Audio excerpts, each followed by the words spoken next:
no, that light looks bad. Okay. If you're in here already in there, well, I'm going to go turn off that kitchen light so it doesn't look as crazy.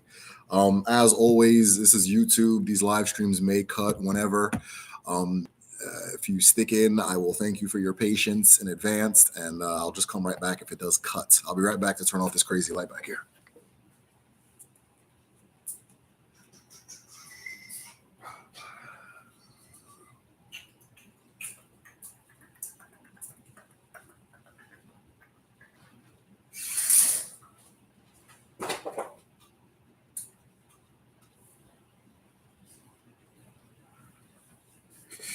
Okay, kind of looks better. All right, we'll go with it.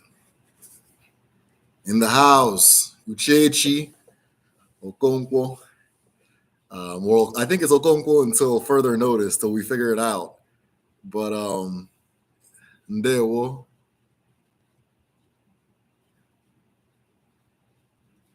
Ndewo. We got in. All right, if we can get to the number 5, if we can get to 5 people, we're taking off. Said indeed. Okay, cool. I was trying to remember which one I thought it was cool. All right. So if you're just coming into the stream, the first thing I need you to do is hit like. Hit like. It helps YouTube recommend it to people who are similar to you. So maybe we'll find more people to grow this community with, or more people will find us and to join the community that we've built over the years. Hey, the homegirl healer. Peace, y'all. Ndewo. Happy new moon. All right, we have hit 5. Hit like if you're just coming in. Hit like if you're just coming in. Both of my brothers do YouTube, and they always tell me that I suck at saying that or remembering to say that. And I guess it's super important. So, or I know it's super important. So hit like if you're just coming in, and let's get started. As always, I'm going to begin by breaking Aji. Now, I broke my final Aji for the week at a meeting I had earlier with the students for Kedu Academy or Kedu.me. What can I think? We were doing our student orientation for the Asasuibo 1 class, so the beginner class. So as always, I'm going to begin by breaking Aji, but I'll use the Ose Aji for the breaking, okay? Eke Keruwa, Ajikwa Aji na Ekelengi, Alawala. Nne mmadụ na nne mmụọ, nne mụrụ ndị mbụ, nne mụrụ ndị egede. Ajị ọjị na-ekele gị. Okike kere ụwa, ajịkwa ọjị na-ekele gị. N'ọka nna ụfụrụ m, n'ọka m dị. Aka m dị ọcha, obi m dị ọcha, uche m dị ọcha, ihu m dị ọcha, ụkwụ m dị ọcha, mana ana m aga ije Chineke kere ka m gaa n'ụwa. Taanị ebutara m ọjị ike bụ ọjị nkele, ọjị ike bụ ọjị ọmụmụ mụrụ ụwa, ọmụmụ mụrụ mmadụ, ọmụmụ nwanyị ọma, ọmụmụ na-enye ihe ọma, ọmụmụ na-enye ndụ. Anyị butara ọjị na-ekele gị maka ihe ị na-eme n'ụwa, maka ihe ị na-enye, maka ihe ị na-arụ, ị ga-adị. Anyị butara ọjị na-ekelekwe onye ụwa lụrụ ụwa ịrụ ọrụ Chineke. Anyị butara ọjị na-ekele gị, mana taa na-ewe ya ihe i mere awụrụ ihe ntakịrị.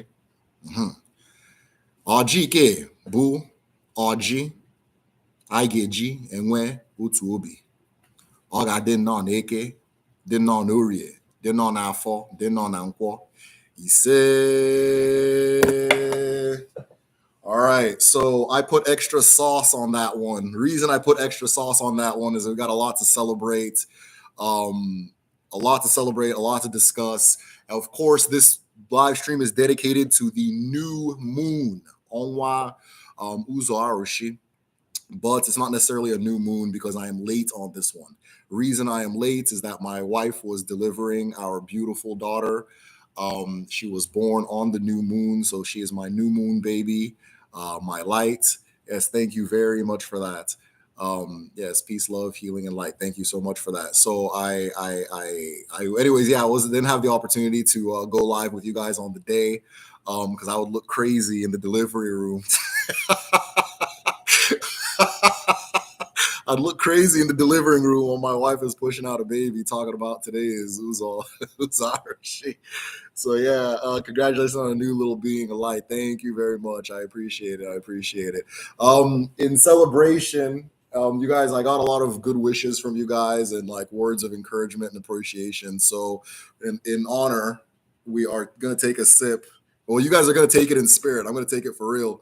A sip of palm wine or palm juice, they call it here. I think they do it to duck the feds. So they don't so they can sell it wherever. But I'm gonna drink palm juice in honor of Ndiche Ainine, our ancestors, in honor of let's see, Otu Obi Ainwe Tane, the single the oneness of heart that we have today, and in honor of Okike Kerai, Okike Keruwa, Okike Kere Oge Ibiri. Mana oge ke oge ke bu oge what's the word for unity?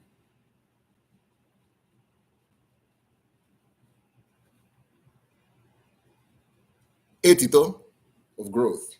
There you go. So what I said when I was breaking the Oji was that this Oji, I gave acknowledgments to Eke Kerua.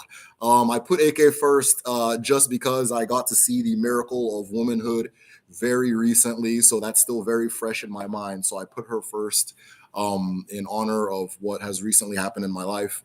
I then gave acknowledgments to the earth. I specifically said, Allah Muru Madu. Muru Madu Namu, which is, I guess, person in spirit. Just an easy translation. That's not really what it is. And then I gave acknowledgement to her under the name of Mother of Ndimbu and Diegede, which are the first ancestors. I gave acknowledgments to the 4 market days as always. Then I also gave acknowledgments to the Creator. And then after that, I went into saying that we are grateful for everything that's happened this previous year, everything that we have recently received. I gave very special acknowledgments to Omumu, right? If you've seen my Omumu explained video, you'll understand what Omumu is. Omumu is the core of the feminine, is of the core of the divine feminine, right? So it is what makes the divine feminine a divine feminine, just like the Ikenga is what makes the divine masculine or the masculine the divine masculine. So I gave acknowledgments to Omumu because of everything that was brought into the world, at least for me, and I'm sure for you guys as well. What else did I say? And then I dedicated the Aji to oneness of heart. I dedicated the Aji to, I want to say growth, and the things I usually dedicate it to. So thank you all very much. Love remembering, love the remembering. Well, thank you very much, the witch whispers. Congratulations on a new baby. Thank you very much, Chizoba. Let's see what else. If I catch anything again. So I never tried that yet. Palm wine, yeah. So I find I'm sure they're all over Houston. So, but I found the store next to me that I go to habitually I finally found it there, where I made a priority to look for it. So I finally got some, and we've been celebrating. As when you guys came, I had or when I opened this one, I had to pull a little plastic plug I made by myself because I've been drinking it already. So yeah. Cheers, everybody, to the new moon. Onwa Uzo Arushi. All right. So, what is Onwa Uzo Arushi? So, the name literally says moon of the door of the Arushi. Moon of the door of the Arushi. Now, funny enough, I'm glad that Ross Jones is in this conversation because we were having a really good discussion on the Patreon, and he had brought up some discrepancies in the calendars. Like when you try to go way back, all of a sudden things get thrown off, and different calendars give you different dates. And that kind of dawned on me, and I always knew it was let me not say I always knew. I knew that counting a calendar was a complicated process, but it dawned on me how complicated it was once he said that, because you have to factor for time zones, you have to factor for all these different things, right? So One of the things that also recently came to mind is that Onwa Uzo Arushi, this particular moon, does not happen every year, right? It doesn't happen every year. I'm still trying to figure out the consistency by which it happens. So once I learn that, I'm going to adjust the calendar to reflect that. But it doesn't happen every year. There are years where this would be Onwambo, which is the first moon, the first moon. But this one is the last moon, and then the next one will be the first moon. It's interesting too, but because what you'll see throughout West Africa, I want to also say Central Africa, is that the acknowledgement of the beginning of the year or the acknowledgement of the first moon is never on the first moon. It's typically on the second.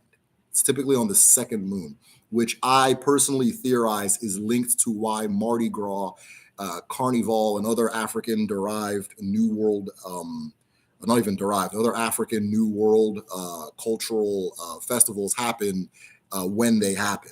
Right? They're typically the second moon of the year. One of the reasons, as far as is the palm wine sweet. It is sweet. So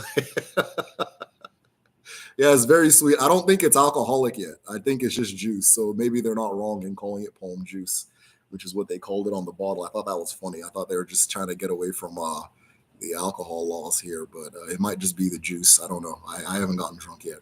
So, or maybe I am. I don't know. But one of the things in Igbo numerology, which is something I want to discuss today, is the relationship between the number 1, 2, and 3.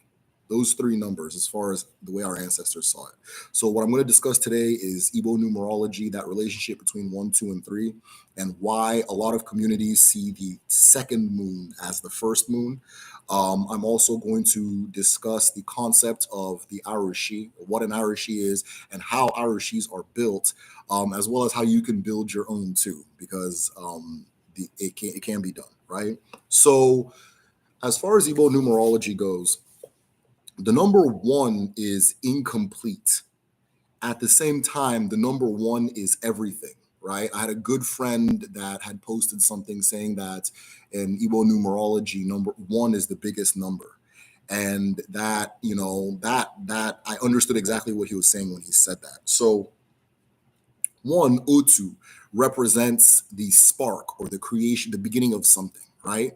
But 1 in its own, in accordance to our ancestors, is not a thing. It doesn't exist, right?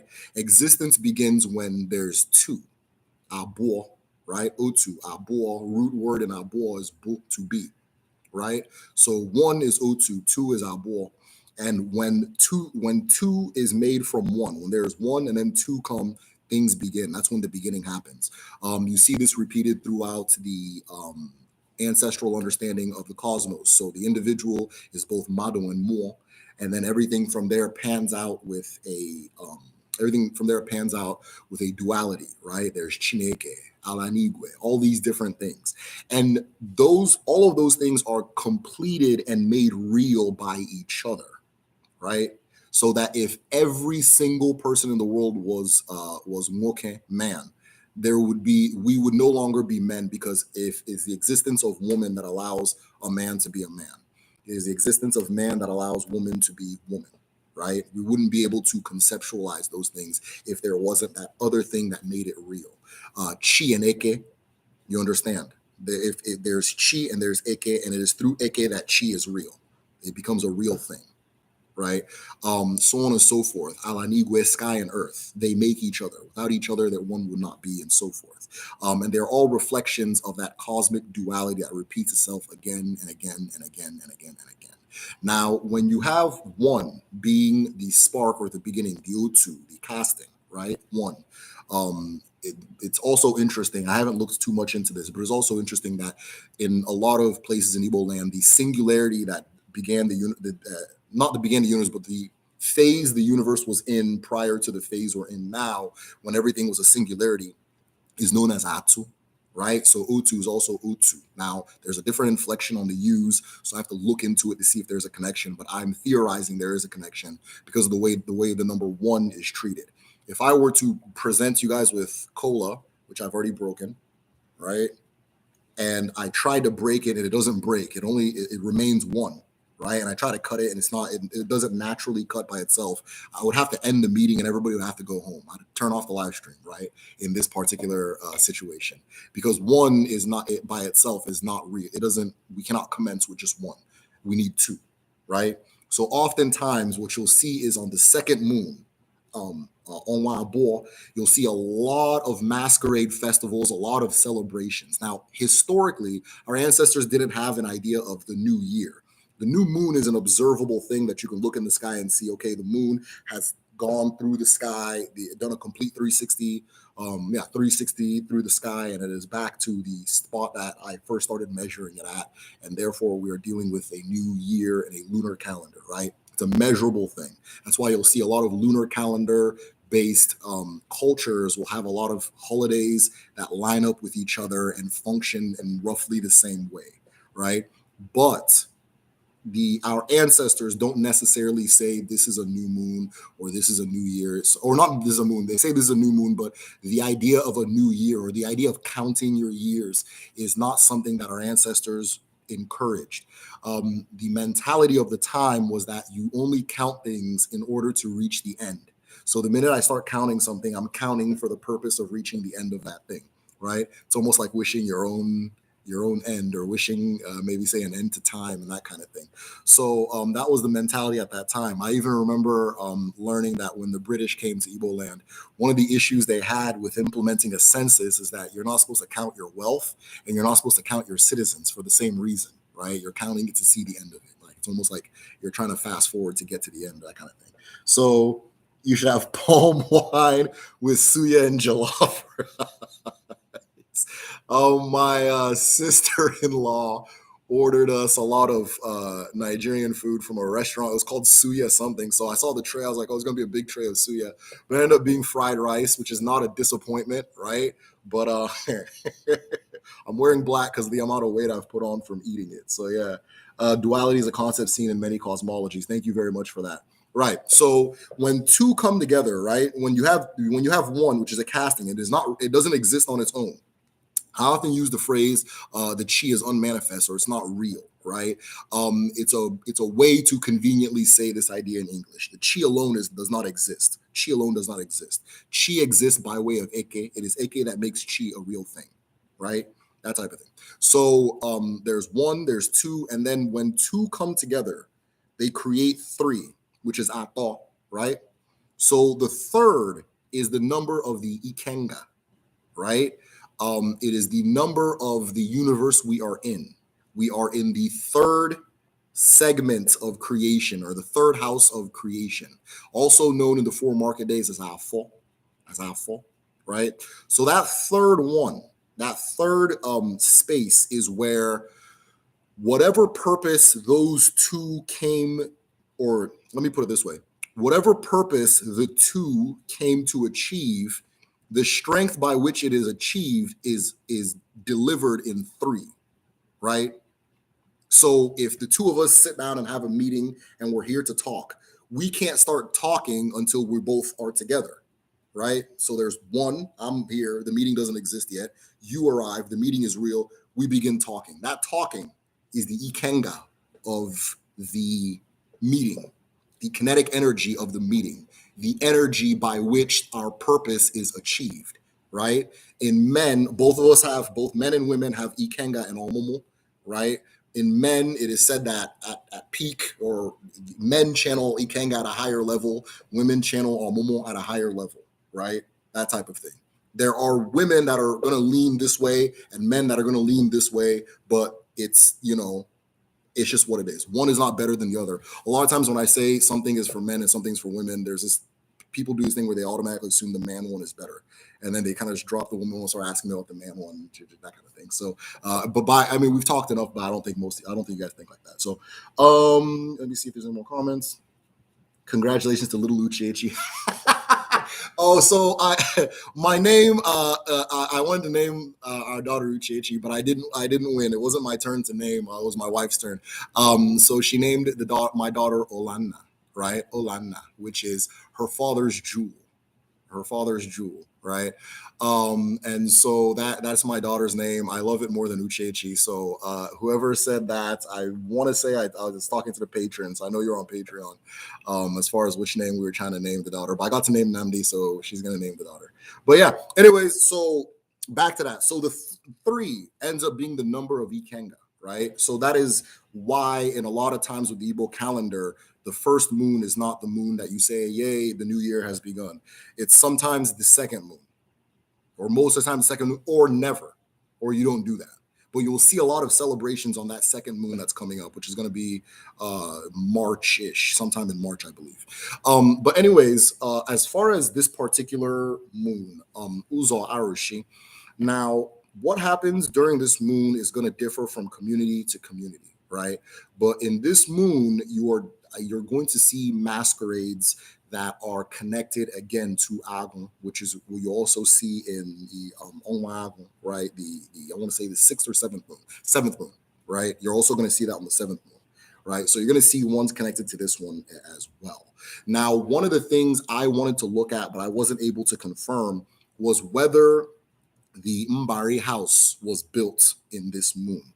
I have evidence to think that that is what happened, but I would like to talk to somebody from that region, like an elder from that region, to know which moon this was performed. An Mbari house is a house that is built by the women of a community if they have had a good year. And the idea, and it's also going to relate to the concept of the Arishi, is to build a house for that year, for the more of that year. And in building a house for the more of that year, you're going to create figures and images and art that represent that more, that represent that year, or give what you liked about that year physical form.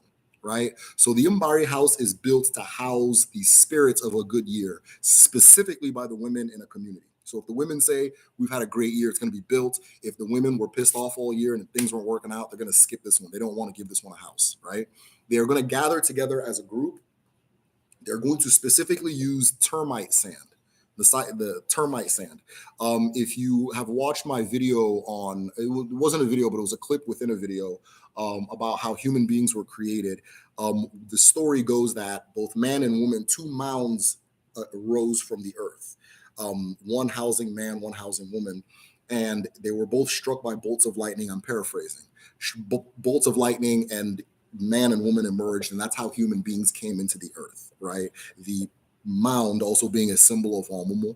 Now, when the story is told, it is often said that those two mounds were termite, like termite mounds, or made of termite sand. So the Mbari house is also built with termite sand. The Mbari house is like everything you'll see that is artistic in our culture, and in most African cultures, is not just an art project. It is a spiritual exercise. You are giving a house to the spirits of a good year. Once the house is built and you've depicted all the things that make that year good, you leave it alone and let the forest take it over. Let it be overgrown by trees and weeds and so forth, or you give it back to the earth in that way. You don't maintain it and that type of thing. You give it back to the earth for it to take its natural form. Right now, the Mbari house is a tradition that I find really interesting. I was speaking to a good friend of mine, and we were talking about the possibility of having something like that in the U.S., where maybe if women have had a good year, they can get maybe say a building that's not necessarily being taken care of, or maybe it's abandoned, and they can use it to do their to depict what about the year was good, and celebrate the spirit of that good year, as well as coming together as a community and so forth. But I'm a dude, I'm not the messenger for that. So if anybody wants to steal my idea, please go ahead and do it. I think it's a very beautiful exercise. Oh, that's a beautiful name. Thank you very much. Oh, she's gonna win. You and you with that name, yeah. Yeah, maybe it was a bribe. Thank you very much. It's a beautiful name, very close to mine. Awesome, cool. Very wonderful. So yeah, so that is the Mbari house. Now, what about the Mbari house? What makes me think that the Mbari house was probably done in this time of the year? Because this is the time of the year where if you have had a good year, you're going to see a lot of rituals and traditions that go towards celebrating it or keeping the spirit of that good year within the fold. If you've had a bad year, you're going to see things that chase it away or move it away and so forth. And in some communities, they use the force of Agun to do that chasing away process of that spirit. In some African countries, termite mound material is used to smelt iron and for iron smelting. Yeah, you got it. Yeah, you got that. Awesome. Perfect. You got it. Yeah. So that is very true. So this particular moon, the name of it is interesting because it's Uzo Arushi, the door of the Arushi. Now I have made a video called Arushi Explained, and I've made a video that goes into explaining how to build an altar. But in essence, I think it's important to just kind of give that particular practice its own focus because I think it confuses a lot of people, right? So what is an Arushi? An Arushi is a location, a device, it can be a tree, anything that channels an energy from beyond itself. Anything that channels an energy from beyond itself. If I describe this phone as an Arushi, I wouldn't be wrong. If I describe the laptop I'm using as an Arushi, I wouldn't be wrong. If I describe myself as a human being as an Arushi, I wouldn't be wrong, right? I wouldn't be wrong. Now, when we use that term to describe shrines, we are describing the essential nature of that shrine. Aru, the works. Shi, the source, where the source of the works, right? The source of works. So when an Arushi is built, it is typically, or is not typically always, built for the specific purpose of channeling a force beyond what is immediately visible, right? So at times, this force can be, not at times, all the time, this force is going to be one of the Albara. Sometimes it'll be a Mo, which is different from Albara. Mo is the spirit of a human being, right? Is human beings, animals, that type of thing. Things that are junior to nature, things that are younger than nature. So we, as what we call living beings now, sentient beings now, are younger than nature. So our own is called Mo. That of the sun, that of the earth, that of the moon, that of the waters, that of the mountains are known as Abara, right? It's a way of saying more with more respect, right? It's an honorific for more, that type of thing. So in order to once it is identified that a community wants to channel a certain energy or a certain force and keep it within its fold, an Arushi is built. An Arushi is built by somebody who specializes in it.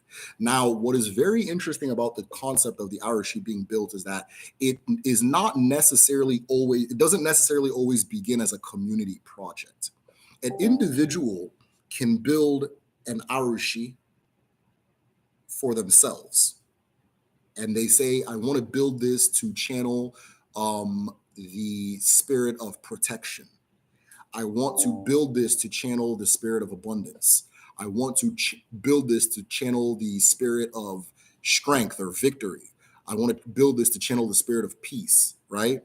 And what will happen is, as the community is viewing the life of that person, if that thing they erected, if the Arushi that they built works, what you'll often find is that they'll go to the core of that Arushi, which is the Ofo of that Arushi, and they'll take it and they'll place it in the general community Arushi, or the Arushi itself becomes one that the community will then go to use by way of the family of the Arushi owner. So what does that mean? An Arushi is not acknowledged as an Arushi if it doesn't work. The Arushi that are standing in Igbo land are standing because somebody has observed that this thing, whatever it claims to do, it works. And it is patronized because it works, right? And Arushi is spiritual technology. Maybe that's a way to put it, right? It is a technology. It is a beacon. It is a beacon for a specific energy. Now, the deviser, the Osu, the person who put the Arushi together, will then say, okay, this thing does this, or this thing stands for this, and so forth. And if that person's life does not reflect what the thing is supposed to channel, what the Arushi is supposed to channel, suddenly, this one is not worth anything. But if I set up an Arushi dedicated to victory, right? Then all of a sudden they call me to go to the Olympics. and they call me to go to the NBA finals. And then I win the, I don't know, the WWF title. If I get all of a sudden, if that thing starts happening for me, right? The more what the energy by which that thing channels is acknowledged as working. And from there, based on, maybe I say nobody can have this after me, maybe I stay in the family, okay, give it to the community, whatever I decide then becomes what it is. It then ends up working, right? Now, this sounds like a concept, maybe if it's, to some of you might sound alien, and most of you, it will sound perfectly logical. But I think we can all acknowledge where it is done in contemporary societies, right? Namely, the ones we find ourselves in, the West, right? If you look at the concept of a museum, right? The root word in museum is muse, Now, 99.9% of you guys know what a muse is, but a muse is a spirit, or we can call it a force, or we can call it an energy that a person channels for a specific reason, or in itself creates a specific effect within a person. So you can have a muse that inspires you to do music, right? And when you channel that muse, suddenly you're flowing. You're creating music at a spiritual level, at a spiritually advanced level, which is no different from a terrestrially advanced level. You can channel a muse that makes you a good painter, channel a muse that makes you particularly adept at swimming, whatever it is, right? Now, if you look at a museum, you'll see a collection of things from cultures, respected or not respected, by the culture that is housing them in that museum. And if you want to understand how important a museum is in, let's say, the US, right? In every American city, correct me if I'm wrong, right? Because I haven't been everywhere. The prime real estate of a city is always going to feature the House of Government, a central library, some type of library for the general community, or maybe the first library in the town, and a museum of some sort, which goes to show you how important this concept is, right? Now, there were things our ancestors understood about the process of housing muses, or giving them a structure by which they can live and stay within the general fold that is clearly, or that I'm not seeing understood in the society I find myself in today, right? But maybe that's a topic for another thing, for another live or another video or something. But it's the same thing. It happens again and again, right? So I said earlier that I could even teach you how to build an Arushi. You understand? A lot of people say that, oh, no, that has to be this person that builds, it has to be that person. If it ends up working, you did it correctly. If it does not work, you did not do it correctly, right? So what I'm presenting you with is Odinani. It is a science. It is an understanding or way of observing the universe and that type of thing. And if you can apply what you have learned and what you know, not just from what we're calling Odinani, but different traditions and so forth, and build something for yourself and say that this thing is going to bring this thing, or is going to bring this specific muse, this specific energy or more into maybe my household or my life or my community, right? And it ends up working, you've done it correctly. If it doesn't work, you've done it incorrectly, no matter who did it for you. It's not the person that's going to make it a thing. It's not the person that makes it work. It's the concept itself that makes itself work. This vid was a confirmation for me that I am in step with spirit and ancestor. Awesome. He said, my ancestors, I was inspired to pop open champagne and pour some for my ancestors. I turned this on and I'm reminded that this is the new year. Absolutely. So I'll take a second drink to that. But yeah, so an Arushi is something that is built, and that is why in Igbo land you will find that the look of an Arushi is extreme. There's no general look for an Arushi. They're extremely diverse. Some of them are just a little mound of what looks like sand, right? Or sometimes it's specifically sand, sometimes it's termite earth. Some of them is a little mound. Some of them are trees. Some of them are buildings. Some of them are a circle of stones, right? The look of an Arushi is very diverse because an Arushi in itself is not a single thing. It is a set of technologies or a set of concepts or a set of configurations that channel specific energies that a community finds necessary for one reason or another, right? So if a person passes away in a family and that family wants to keep that energy within the fold, they may set up something to honor that person. Their house may become a shrine. Their room that they slept in may become a shrine. Where they are buried, which traditionally is typically in the same house, may also become a shrine, and so forth, right? So that spirit stays around, that more stays around. Now, for this to make sense, Derek, you're spitting. Oh, okay. Okay, that's what's up. Because I think I've now realized that this is not juice; it is wine, right? and, and I'm not all with it right now. Can I make an Irishi that can attract pretty women? Yeah, yeah, you can. Now, I've said this in multiple videos, and and this is the reason why typically an expert will make it. But if you are knowledgeable and aware, and let's say a little courageous, you'll be fine because everything comes in twos. Abo, right?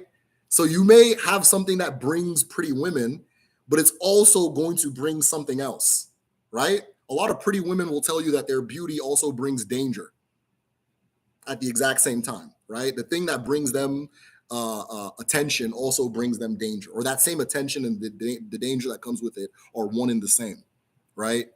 There's a reason that when women are walking through a parking lot, they're thinking about things that most men typically don't think about, right? Because the thing that attracts things towards them can also attract things they don't want. So be conscious of what comes with that particular power, or conscious of what comes with that particular muse, and accepting of it if you're willing to go ahead and say that's what it is. And then there's also ways to mitigate that risk. If you watch my Ichuaja, which is sacrifice video, you'll kind of understand then why sacrifices are then done at Arushi, that type of thing. Derek is spitting. That's what's up. Say Yanni versus laughing. Why are you laughing, man? Man or woman, I don't know. I should stop. I gotta find in the Igbo language, the only pronoun we were talking about this with Kedu with my online school. The only pronoun is "o," and it really helps clarify a lot of confusion. Like it is so efficient. So I wish the English language had an "o," so I can just keep flowing because I can't tell I'm a woman. See, I knew it. Okay, my bad. Okay, yeah. So yeah, why are you laughing, miss? That kind of thing. So as I was saying, so now why is it important for a community or a person and so forth to have something that allows them to channel more, that allows them to channel a spirit? Okay. The thing is about more exists in its effect, or more is, let me not say exists, more is seen by way of effect, right? Each person is brought into the world as madum and more. So I am madum, but I am also more. I want to say it was Ross Jones. Ross Jones is a DB. He doesn't know it, but he is. But Ross Jones used a term that really nailed it, which is your oraic self. So there's a me that you're looking at and you can see, but there's also a me that you can't see, you can't hold, you can't touch. Similar to the relationship between the earth and the sky, right? We know the sky exists by way of an abstraction. It's a mental thing. I can't put the sky in a cup. I can't measure sky, so on and so forth. Hey, the Kwan peoples, Igade, Igeto, Igeri, ihe ọbụla itiri aka ọ ga-adị n'ụwa ise. Anybody that donates, man, thank you very much for that. I'll take time and give you your blessings or the blessings that I can send and so forth, right? And so the more is an oraic self, right? But the more is the self by which the self is felt. So, for example, we know the sun because we feel its rays. That's always the example that's used. We know the sun because of its rays. The sun in itself is the madum. Its rays, anyanwu, right? It's an abara known as anyanwu. And then its rays are known as abala.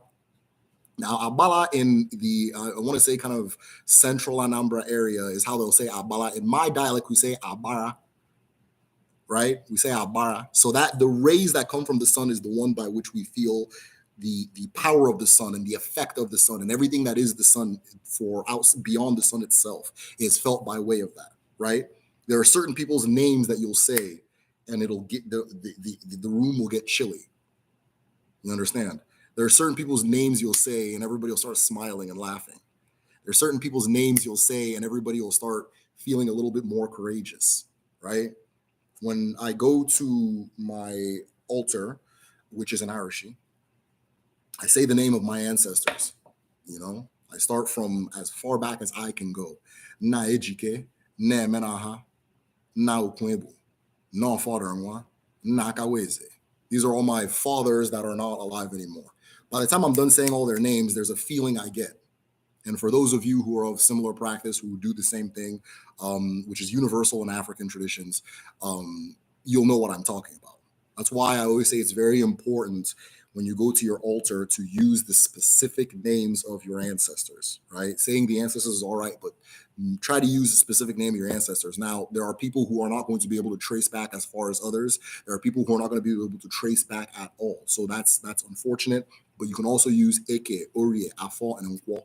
And this includes your ancestors who are unnamed, because whichever day they were born is one of their names. Whichever day you were born is one of your names, that type of thing.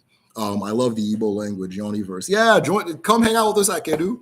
For those of you who don't know, I started an Igbo language school, so I have been wanting to do this for a while. It's what I wish existed while I was growing up, because I was during the orientation today, I was talking to everybody. I was saying that when I came to America, I lived in a town where we were the only Black family. Right. So forget about Nigerian. We're the only Black people in that town, probably that county. And we were there and everybody kept complaining, or the teachers were complaining they couldn't understand our English. Right. That kind of thing, which so my dad's like, all right, so we need to improve your English. From now on, we're only speaking English in the house. And after that exercise, we stopped speaking Igbo. So I lost the language that way. Around the same time in Nigeria, we didn't know there was such a thing as curse words. Like, we didn't know some words were curse words, some words weren't. And there was my younger brother who was about 5 or 4 at the time we came back. We used to have a quote from a Steven Seagal movie. It was "You killed my wife, F you die." I'm not gonna cuss because YouTube demonetized me for mentioning a certain company not demonetized, but anyways, they punished me for saying something about a company. I think that's why they did it anyways, but who knows? But and they'll probably do it again because I'm still talking crazy. But there's that quote from the Steven Seagal movie, which is, "You killed my wife, F you die," right? And we in Nigeria, we was cool. So we had my little 3-year-old brother be like, "Oh, say it to this person, come listen to what he said," because we didn't know what it meant. And so he said it to one of my cousins, and the cousin immediately goes, "I'm telling," and we're little kids. We're in a new country. We don't know what's going on. We're scared a little bit. Goes and tells my dad. My dad laughs and says, "In Nigeria, we don't care about words like that. But hey, guys, don't use those words." Till this day, me and my siblings have a hard time cursing in front of each other. We have a hard time speaking Igbo in front of each other. Something psychological going there. I don't know. But anyways, I don't know how I got there. But more or less, so I set up Kedu because it's something I always wanted to have when I was younger. So it's a language school. If you're interested, it's kedu.me. I'll probably post a link later, so stick around. So anyways, more. So an individual has more, and that more gives off the essence. It is a felt essence. It gives off the essence of that person and sends it into a room, right? So much of what we define as life, or much of what we define as life in my own particular observation or opinion, is the ability to exercise our will, the ability to have effect, right? One of the things that scares people about death is they no longer have effect. They can no longer do things, or not do things, but they are no longer a measurable part of reality. They cannot feel and so forth, right? It's scary because we can't imagine ourselves doing that, right? The effect of that thing, your will, is also executed by your moi. So one of the things that helps an individual come to terms or come to peace with the idea of passing is understanding that moi is retained when people want to retain it anyways. So a person's will can be done even after they live. A lot of times, because of ego, we want to physically be the one that does it. But I use the example of my sister's good friend when we were in Nigeria. She had this friend that she used to hang out with all the time. She unfortunately passed away and she had kids. Now, because my sister had love for her friend, my sister now pays the school fees of the friend's children, right? That is a spiritual thing. It's more because that you're more and my own synced by way of love or by way of affection or by way of friendship. I am now doing your will on earth without you physically needing to be here. You know, when let's say a general in an army, when he gives a command and everybody goes and does it, they say that he physically did it. Oh, he won the fight, or he won the battle, or he did it, or she, whatever, whoever it is. Sharika, thank you. Sharika Regina. Why Oma Igadi Igeto. Ihe ọbụla itiri aka ọ ga-eto n'ụwa. He said, thank you for all of the support over the, I want to say year, but definitely months, Sharika, definitely, just thank you. So as I was saying, an individual's will is done by way of their more, not just by your body or your person or whatever, right? If the idea of me, or if somebody thinks about, let's say,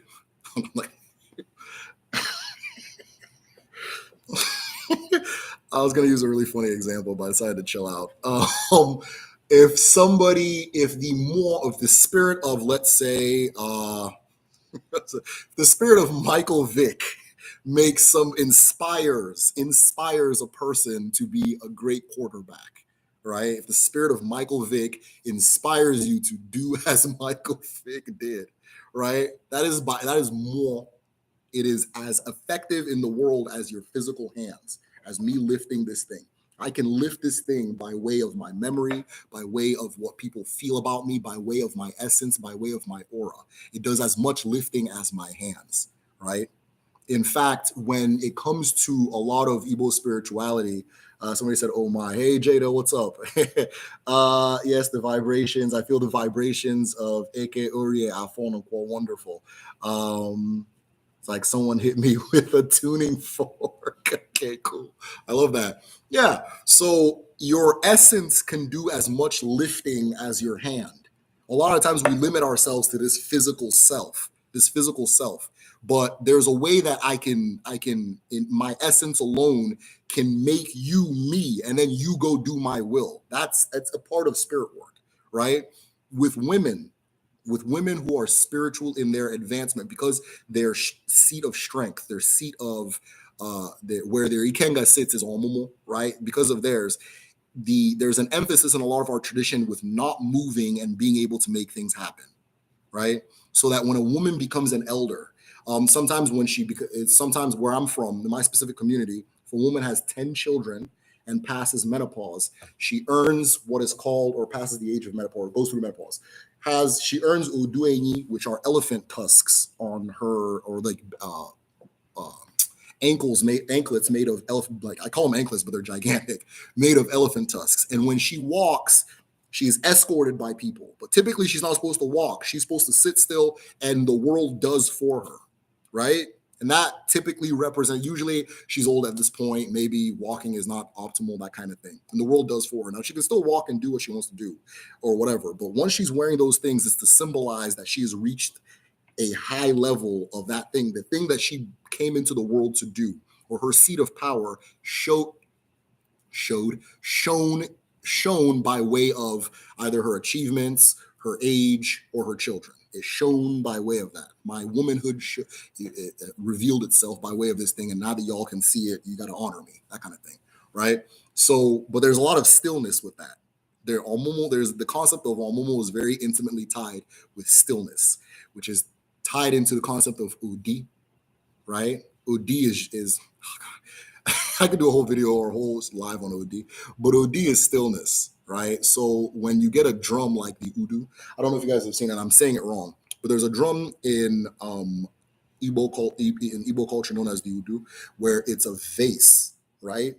And it was interesting. A good friend of mine, Nze Chukwukadibia, he's the one that wrote Leopards and the Magic Dawn. He was explaining to me that the concept of OD, that when you hit that drum with a fan, it makes it sound like whoop, right? It makes like a gulping sound. And so you hear it a lot in Ogene music, whoop, whoop, whoop, that kind of thing. What he's saying is that the Udi is a vessel of that D, that concept, that stillness, Udu or do, right? It's a vessel of it. So the sound you're actually hearing is darkness. That is the power of darkness, of dark stillness. Udi or Udu, that kind of thing. Ne Chuku also goes by names that carry the word Udi or Udu and that type of thing, right? The cosmic spider, Ududu Okanka, or Ududo Okanka. The first part of the name, Ududo, is like that same thing, a vessel of stillness, Ududo. And then the repetition of the do sound is like a vessel of stillness that perpetually is that what it is. That is perpetually a vessel of stillness, right? Okanka is master craftsman or master craft person, that type of thing. So, but yeah, that's way too complicated. I'll save that for a video. But yeah, so more can do as much lifting as the physical person or the physical hand, right?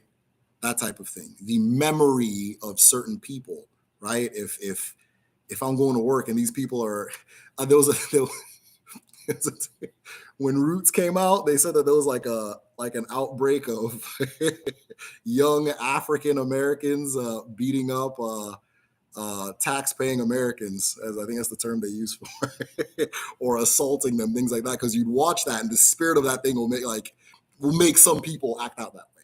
The spirit of it will make people act another way, so on and so forth. But I remember there was a big thing about when it first came out that it was there was tension because of it, because the spirit it gave off, right?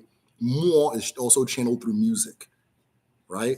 Music. It is channeled through words. It is channeled through poetry. It is channeled through art, so on and so forth, right? So that when you're singing, you are doing spiritual work.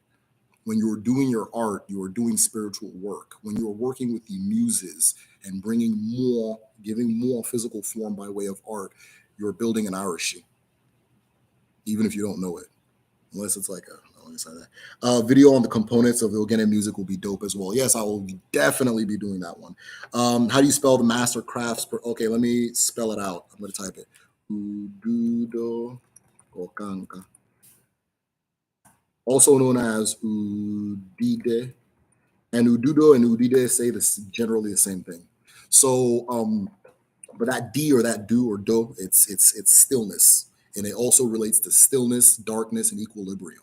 So that Ududo is a vessel of stillness, darkness, and equilibrium. My mom and her friends were among those people. Those urban Americans, yeah. yeah. So there was a big thing when Roots came out. There was something, the more of the people who were victimized in that and the history of it, so on and so forth, all of a sudden now they're acting through these people to go and act, right? That's all a thing. And if you're aware of that, you'll be very aware of how carefully curated different exposures are, or how the exposure to different muses is carefully curated, especially in this American society, right? Certain people are not supposed to feel certain more.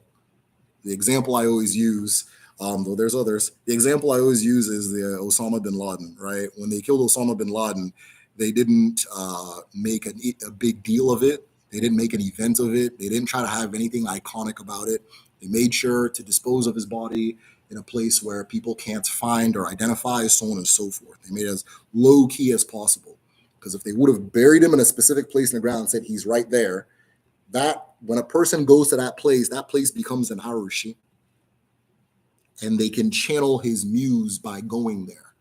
So suddenly a person goes there, is inspired. If you look at the word inspired, it's like breathing in, but then the spire, that part is also spirit. It's the same spire as spirit. Spirit, inspired, it's all the same thing, right? So a person can go in there and be inspired by what is there and then go do his will. Because again, more can lift just as effectively, if not more effectively, than a pencil. It's not only or than a pencil, than your hand, right? So it's a tufiakwa. Yeah, serious tufiakwa. Yeah, those dead evils rose up in blood. Yes, for real. Yes, yes. So, but let me not talk about that too much because YouTube is wild. So, as I was saying, so when you build an Arashi, you are building something that allows you to channel a certain feeling. So, what is different between an Arashi and an altar? The truth is, there's really no difference. There's no major difference between the two. Now, the thing I will say that makes what I'm calling an altar, but people call it one's obi chi, one's obi. There's different terms for it, but I'm calling it altar just because we all speak English. But what makes that particular thing special is that you are the more that it is channeling. You are the more that your altar channels. Your more is what is channeled. That's why your ancestors are there. That's why the forces that are specific to you are there.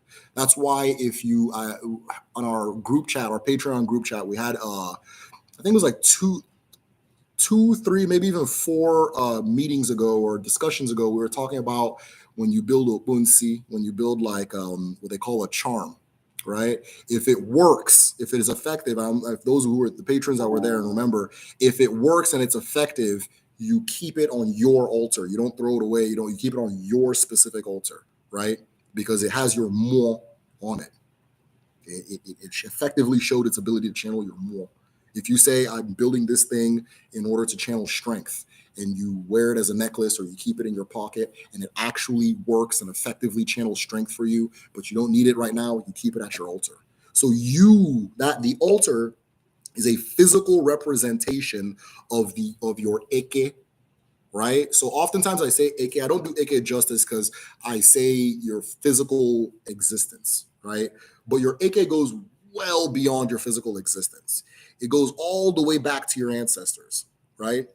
It goes all the way into the star you are connected to, your papando, which I'll discuss or I'll explain in a video that's coming soon, or not soon, based on what the patrons say, whatever the tier, whatever the is tier people say is what I'm going to make. So when they say we want to hear about papando, if they can spell it, then that's when the video is coming. But there's a star that you are connected to. That is part of your AK. There are, for some people, I had two videos on sacred animals. Some people, it's animals. There are animals you are connected to. That is connected to your AK. There are certain plants and trees you are connected to. Everything that goes into your full physical existence, right? The full wave that is you, in as in the as it exists in the physical world, right? Is what your altar represents. So as you get to know yourself more, as you become more in tune with your chi, which is your truth, the original spark that made it all happen, that cast it all forward. Your altar is going to change and pivot this way, and you're going to take this out and add this, and you're going to represent this with that instead, because you're getting to know yourself more and you're also growing. And as you're growing, it is also growing. So that the more you channel at your altar is you. With an Arushi, you're channeling something other than yourself, right? You can channel a concept, right? So I want victory. I want wealth. I'm trying to channel courage. I'm trying to channel peace, right? Those of you who have a room where you go and meditate, and that's what that room is dedicated to, you rich people that have a room for meditation, that room is an Arushi for peace, right? Now, with awareness of that, you can treat it a different way or deal with it in a different way. But that room itself is an Arushi of peace, right? When people build businesses, if you have a business, Amazon is an Arashi. If you don't believe me, put Amazon in a cup and come show me. Or you can say, hey, I got a box from Amazon, but what is that? It's a spirit, right? So when you're channeling or creating something beyond yourself, that is not necessarily you, can be an extension of you, but most specifically, it is the potency of something specific, right? So a more there can be victory in a wave of more. There can be sadness, happiness, that type of thing. But I specifically want the happiness within that thing, right? So I make an Arashi and it has all the things that make me happy. I put up a wall. So some people call it, I think, vision boards. Put up a wall where it's like all the things that make me happy are here. Da, da, da, da, da, da. All of my achievements, I'm going to display them here. Da, da, da, da, da, da, da, da, that kind of thing. You know, that's what that is. And you look at that and you go, okay, I'm feeling it. You get into the spirit. And after some time, maybe something you look at there and like, it's not really giving me the vibe I want. You take it, you throw it out, you put another thing, that type of thing. So oftentimes when I don't want to say any terms for race, so I'll say tax-paying Americans. When the tax-paying Americans came to Africa, they they translated Arushi as God, right? So when you understand that what an Irishi is, you understand how far from the concept and how minimizing that particular translation is, right? Oftentimes when people want to talk about like the forces that we now call the gods, we're speaking about Abara, but the Irishi themselves are the things that are built to channel them. And as I was saying with potency, right? For example, a lot of the Irishi to Anna, the earth, are specifically Irishi to Omumu within Anna, the Omumu of Anna. That's the part of her that we want to interface with, because that's where abundance and growth and all these things come from, and wealth and community success and individual success and the core of her power. There's an ilu that says the beauty of Anna is in Omumu, right? Right now, the most popular, I would say probably the most popular or one of the most popular Arishi in my area is Ogungun. Ogungun is specifically an Arishi for channeling the Omumu of the earth. And the reason it is popular is because the people that have gone there, I have not gone, the people who have gone there attest that, yes, it works. It makes you successful, that kind of thing, right? And so forth. So an Arishi is for channeling a specific force, and your altar is for channeling a force as well, but you are the force, you know. And the reason the altar is important, at least for me, because it is important to remember that you don't begin and end with this. This is not your beginning and ending. There's a you well beyond what you can touch and feel and see, right? So that when you face things and you're like, okay, I can't do this, right? Like, I'll just use this example of the idea of confidence, right? I can't do this. I'm not able to do this. But then there's this army of people that go into the end of time that all came together and made you exist in this specific time and space.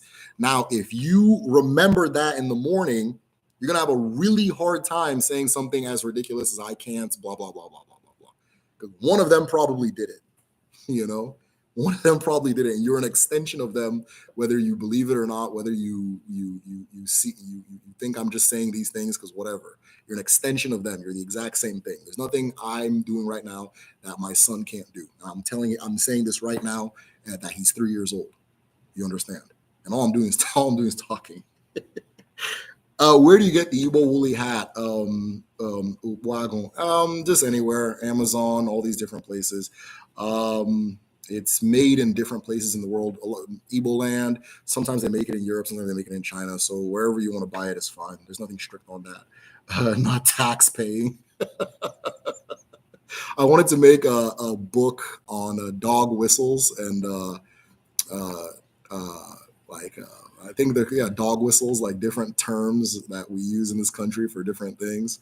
And I've definitely got peeped the science on tax-paying American. So I'm gonna start saying tax-paying American. Is writing a book making Irish? Yes, yes, yes. Writing a book is making an Irish. Yes. You understand? Now, when I say Irish, I'm speaking about the specific shrines in Igbo culture. So I hope the generalness of that term doesn't lose meaning when I say it again, right?